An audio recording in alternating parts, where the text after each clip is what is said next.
ভুলে গেছি রে ভাই। ওই ভাই ভাই আমার লগে কথা কও।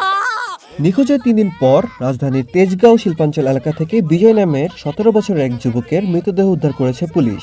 বিজয় তেজগাঁওয়ের একটি বেসরকারি প্রতিষ্ঠানের পরিচ্ছন্নতা কর্মী হিসেবে কাজ করতেন। পুলিশের প্রাথমিক ধারণা এটি হত্যাকাণ্ড, তবে পরিবারের অভিযোগ সময় মতন পদক্ষেপ নিলে এই মৃত্যু এড়ানো যেত।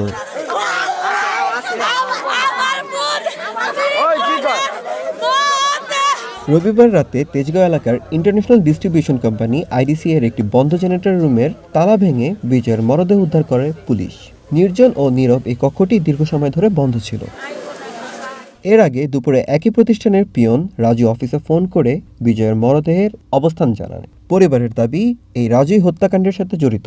রাজুর কোম্পানির ম্যানেজারকে বিকেল 3টায় জানাইছে যে রাজু ওনাদেরকে একটা আনলোন নাম্বার থেকে ফোন করে জানাইছে যে বৃহস্পতিবার রাজুর সাথে বিজয়ের একটা তর্কাতর্কির এক পর্যায়ে ও রাজুর বিজয়রে মেরে ফেলছে। বিজয়রে মেরে ফেলে ওনাদের জেনারেটর রুমে লাশ ফেলে গেছে।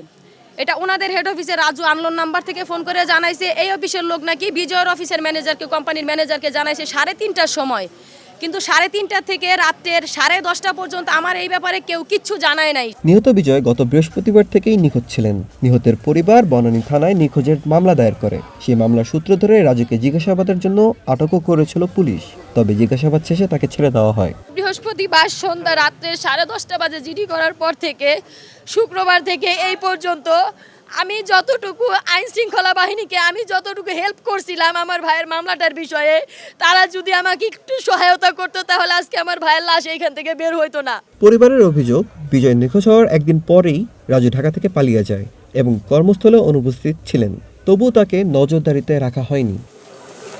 পুলিশ জানিয়েছে প্রাথমিকভাবে ঘটনাটি হত্যাকাণ্ড হিসেবেই বিবেচনা করা হচ্ছে। মরদেহ ময়নাতদন্তের জন্য পাঠানো হয়েছে। রাজুর বিষয়ে অনুসন্ধানও চলমান বলে জানিয়েছে পুলিশ। প্রাথমিকভাবে এইটি আমাদের হত্যাকাণ্ড বলেই মনে হয়েছে। আমরা অনুসন্ধান এবং পর্যায়ে রয়েছে, তো এটা পোস্টমর্টমের জন্য লাশটাকে মর্গে পাঠিয়ে দেওয়া হয়েছে। তো আশা করি সঠিক অনুসন্ধানের মাধ্যমে প্রকৃত কারণ উদ্ঘাটিত হবে। যেই বিষয়টা পরিবার বলছে এটা আমাদের থানার সাথে সংশ্লিষ্ট না, যার ফলে এই বিষয়টা আমি পরিপূর্ণরূপে বলতে পারছি না। তো আমরা যতটুকু জানি আমরা আইনানুগ ব্যবস্থা নিচ্ছি।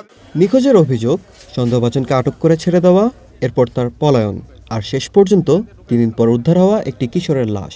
তেজগাঁওয়ের এই ঘটনায় অপরাধীর পাশাপাশি প্রশ্ন উঠেছে দায়িত্বশীল সিদ্ধান্ত ও পুলিশের তৎপরতা নিয়েও। তদন্তই বলবে এই মৃত্যু কি শুধু হত্যাকাণ্ড নাকি অবহেলার ফল।